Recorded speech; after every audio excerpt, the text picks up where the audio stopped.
Mike Teunissen opent Kinderboekenweek. IJsselstein krijgt flinke subsidie. Het is vandaag 3 oktober. Dit is het Pelemaasjournaal. Het onderzoek naar het cultuurhuis ligt voorlopig stil. Dit komt door de financieel zwakke positie van Kunstencentrum Jeruzalem.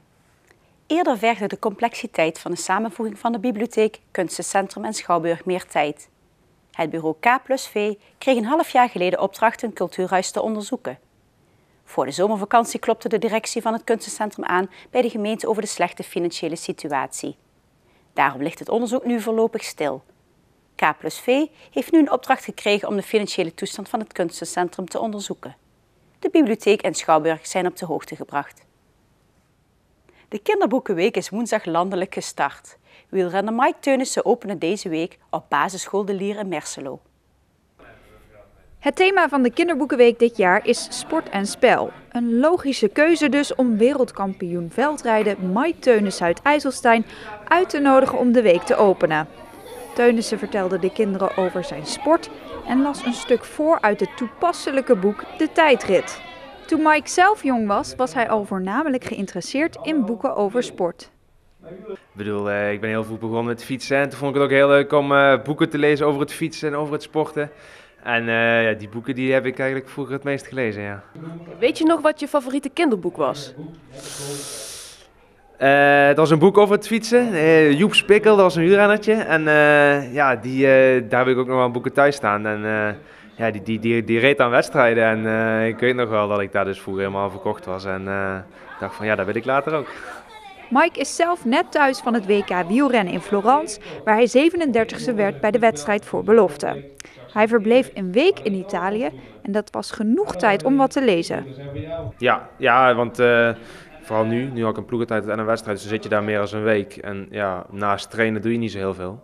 Dus dan heb ik gewoon mijn iPad mee en daar staan wat boeken op. En dat zijn dan niet meer die boeken die ik vroeger las, maar dan lees ik inderdaad nog heel veel. Ik lees eigenlijk met name thrillers, dus dan de boeken van Dan Brown en Baldacci, dat soort dingen. Die vooral een beetje dik zijn, zodat ik een beetje lang erover doe en dan kom ik die dagen wel prima door.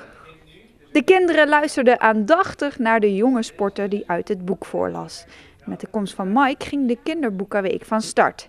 In deze week wordt er nog eens extra nadruk gelegd op het belang en plezier van lezen.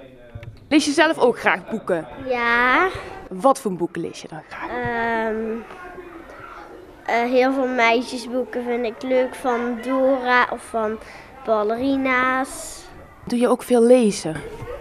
Niet zoveel. Niet zoveel? Maar op school vooral veel? Ja. En wat voor boeken vind je dan leuk? Spannende. Wel meer over sporten, dat wel. Wat is je laatste boek die je gelezen hebt? Iets met hockey ben ik nog mee bezig. En heb je zelf ook een favoriete sport? Ja, gymnastiek. En wat vind je daar het leukste van?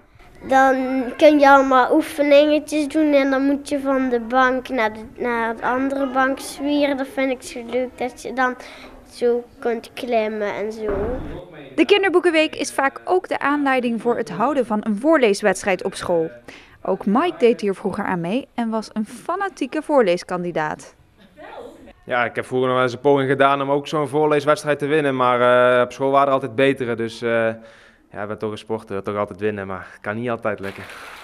De Kinderboekenweek met het thema sport en spel duurt nog tot 13 oktober. De herontwikkeling in de wijk Brugske in Venra is van start gegaan. Vanwege de herinrichting zijn er wegafsluitingen voor het verkeer. Het gaat om de directe omgeving van de kiosk. Volgende week is er een tijdelijke afsluiting in verband met het aanpassen van kabels en leidingen. Vanaf maandag 14 oktober tot midden 2015 is er een permanente afsluiting. Het gebied wordt bouwplaats voor het te bouwen MFC. Dit centrum wordt naar verwachting in het voorjaar van 2015 opgeleverd. De provincie Limburg heeft IJsselstein een flinke subsidie van €450.000 toegekend. Dit bedrag is bedoeld voor de aanpak van het Lovingplein en omliggende straten.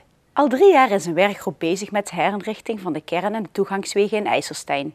Hier was het dorp al langere tijd ontevreden over. Nou, de toegangswegen in IJsselstein als je binnenkomt, die zijn niet bepaald fraai. Het zijn gewoon snelle toegangswegen. Men wil snel IJsselstein passeren. Je kan daar met weinig middelen heel veel aan doen en daar hebben wij voorstellen voor gedaan. En in het centrum van het dorp daar hebben we een heel mooi groen lovingplein, maar door de wegen die er omheen snijden in feite. Je hebt de provinciale weg, maar ook aan de andere zijde vanaf de Timmermansweg. Ja, is daar het verkeer heel dominant, is het niet een echt fijn verblijfsgebied. Het is niet echt een heel fijn plein. Wij willen dat eigenlijk de bestrating en het groene hart eigenlijk tot elkaar versmelten, tot een echt groen en een ontmoetingsplein, waarbij ook de voorzieningen die daar rondomheen liggen, zoals zorghuizen, maar ook de supermarkt en de horeca, dat die daarmee maximaal uit de verf komen, dat het prettig wonen is in IJsselstein. Met de €450.000 is de financiering nagenoeg rond. Er kan dus bijna gestart worden met de werkzaamheden. Wanneer die precies gaan plaatsvinden is nog niet duidelijk, mede door een gemeentelijke subsidie die nog toegekend moet worden. Dat hangt nog ook af van het laatste zetje van de gemeenteraad, want dat zetje moet wel worden gegeven, want dan is het plan helemaal gefinancierd. Maar ik verwacht gewoon dat dat goed komt. In de subsidievoorwaarden van de gemeente staat dat wij begonnen moeten zijn, echt begonnen moeten zijn, hebben ze mij al verzekerd, voor het einde van dit jaar. Dus een echt begin. Maar ik verwacht dat de komende 2 jaren dat het helemaal zijn beslag krijgt. En geloven de mensen in IJsselstein nu ook echt dat het gaat gebeuren? Nou, het afgelopen jaar had ik een beetje het idee, vooral rond de zomer, van ik moet het nog zien gebeuren. Dat hebben heel veel mensen gedacht. Ik wil dat nog wel eens zien, die trekken op laatst wel het wel weer in. Maar ik denk dat ze nu hebben gezien dat die 4,5 ton ook van de provincie is gekomen. Oh, dat is wel zo'n substantieel bedrag dat ze denken van het gaat dus echt gebeuren. En die reacties heb ik nu ook al teruggekregen van je hebt heel wat geld gekregen van de provincie.